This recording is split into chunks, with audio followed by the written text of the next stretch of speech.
Dhanik Bharat Educational Institutions, Inter, IIT, JEE, NEET, admission opened. Maratha రాజకీయాలు రసవత్తరంగా మారుతున్నాయా?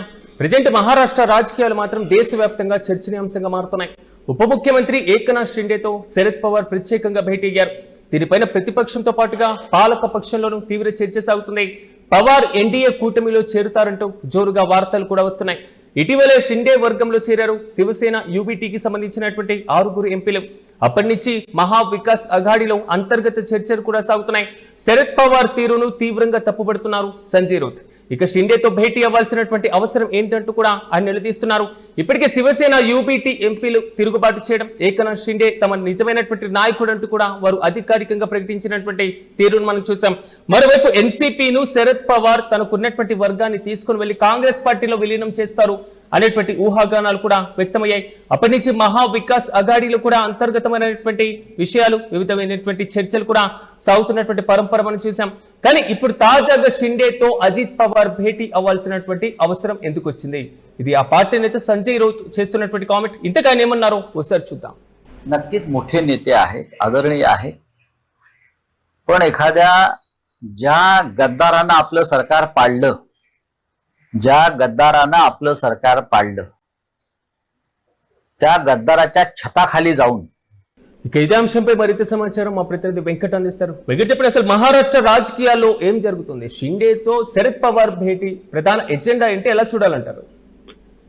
మహారాష్ట్ర రాజకీయాలు ఈ మధ్య కాలంలో ఎప్పుడు కూడా సంచలనంగానే మారినటువంటి పరిస్థితి మనం చూస్తూనే ఉన్నాం. ముఖ్యంగా ఎప్పుడైతే అక్కడ అంటే వీళ్లకు సంబంధించి అంటే పార్టీల్లో 2 వర్గాలు, ఎన్సీపీలో 2 వర్గాలు, తర్వాత శివసేనలో 2 వర్గాలు చీలిపోయాయో, ఆ చీలిపోయిన తర్వాత నుంచి కూడా పరిస్థితి అక్కడ కొంత ఆసక్తిని రేపుతున్నటువంటిది కనపడుతోంది. ఇక ఈ తరుణంలో అంటే ముందు నుంచి కూడా బీజేపీని లేదంటే అటు కొంత కీలక నాయకత్వాన్ని వ్యతిరేకిస్తూ అంటే హిందుత్వవాద నాయకత్వాన్ని కొంత వ్యతిరేకిస్తూ వస్తున్నటువంటి శరద్ పవార్ ఇప్పుడు అనూహ్యంగా వెళ్లి అక్కడ అంటే వాళ్ళని గెలవటం అనేది కాస్త సంచలనంగా మారినటువంటి అంశం. ముఖ్యంగా అంటే ఇక్కడ మనం అంటే కొన్ని కీలక పరిణామాలు మనం గమనించాలి. శరద్ పవార్ కు సంబంధించి ఇటు పార్టీలో కూడా కొంతమంది సీనియర్ నాయకులు సహకరించకపోవడం, ఇవన్నీ కూడా ఆయన ఇబ్బంది పడుతున్నటువంటి వాతావరణం మనం చూస్తున్నాం. ఇక ఈ తరుణంలోనే అంటే ఇక పార్టీ బతకాలి అని అంటే అధికారం కావాలి, అటు కేంద్రంలో కూడా తమకు సహకారం ఉండాలి, ఢిల్లీలో కూడా సహకారం ఉండాలి, ఇటు కాంగ్రెస్ పార్టీతో కూడా పెద్దగా ఒరిగేది ఏమీ లేదు అనేటువంటి నిర్ణయానికి కూడా శరద్ పవార్ వచ్చేసి ఉండొచ్చు అనేటువంటి అభిప్రాయాలు కూడా బలంగా కనపడుతున్నాయి. అందుకనే ఇక్కడ కొంత ఏకనాథ్ షిండేతో ఆయన భేటీ అయినట్టుగా తెలుస్తోంది. ఇక త్వరలోనే అవసరం అయితే అంటే 2 వర్గాలు చీలిపోయినటువంటి 2 వర్గాలు కూడా విలీనం దిశగా కూడా అడుగులు పడుతున్నాయనేటువంటి మాట కూడా వినపడుతుంది. అజిత్ పవార్ మరణానికంటే ముందు కొంత ఇదే పరిణామాలు జరిగాయి అనే మాట కూడా వినపడింది. కాబట్టి ఇప్పుడు మరి ఎటువంటి పరిణామాలు ఉండబోతున్నాయని చూడాలి. కానీ ప్రధానంగా ఎన్సీపీలో ఉన్నటువంటి తన వర్గాన్ని తీసుకుని వెళ్ళి కాంగ్రెస్ పార్టీలో శరద్ పవార్ విలీనం చేయడం ఒక్కటే లాంఛనంగా మిగిలిపోయింది అనేటువంటి పరిస్థితి, ఊహాగానాలు కూడా వ్యక్తమైంది. అంటే దీన్ని ఎలా చూడొచ్చు అంటారు? మొత్తం ఇంకా కొట్టిపడేయడమేనా మహారాష్ట్ర రాజకీయాల్లో? అయితే ఇక్కడ శరద్ పవార్ కి బారామతి గాని అటువంటి కీలక ప్రాంతాల్లో అంటే ఆ సైడ్ ఆయనకు మంచి పట్టు ఉంది. కాబట్టి అక్కడ కాంగ్రెస్ పార్టీ కొంత ఆయన్ను తమకు అనుకూలంగా మార్చుకునేటువంటి ప్రయత్నం కూడా చేస్తూ వచ్చింది. అంటే కాంగ్రెస్ ఉంటే తమకు పోరాడటానికి అవకాశం ఉంటుందని ఆయన భావించినప్పటికీ కూడా ఇక్కడ ఏకనాథ్ షిండేతో కొంత ఉన్నటువంటి పరిచయాలు కానీ వీటన్నింటినీ కూడా వాడుకుని పార్టీని కాపాడుకోవాలి అని అంటే మరాఠాలో అంటే మరాఠీ ప్రాంతంలో తమకు పట్టు ఉండాలి అనుకున్నప్పుడు ఖచ్చితంగా అది వీళ్ల ద్వారానే అవుతుందనేటువంటి ఆలోచనలు అంటే ఏకనాథ్ షిండే ద్వారానే అవుతుందనేటువంటి ఆలోచనలు కూడా ఆయన ఉండొచ్చు. అందుకనే ఈ నిర్ణయం కూడా తీసుకున్నారు అనేటువంటి అభిప్రాయం కూడా. ఎన్నికల ముందు అంటే భారీ మార్పులు ఏమైనా జరగబోతున్నాయి అనడానికి సంకేతం అనుకోవాలి భేటీలు?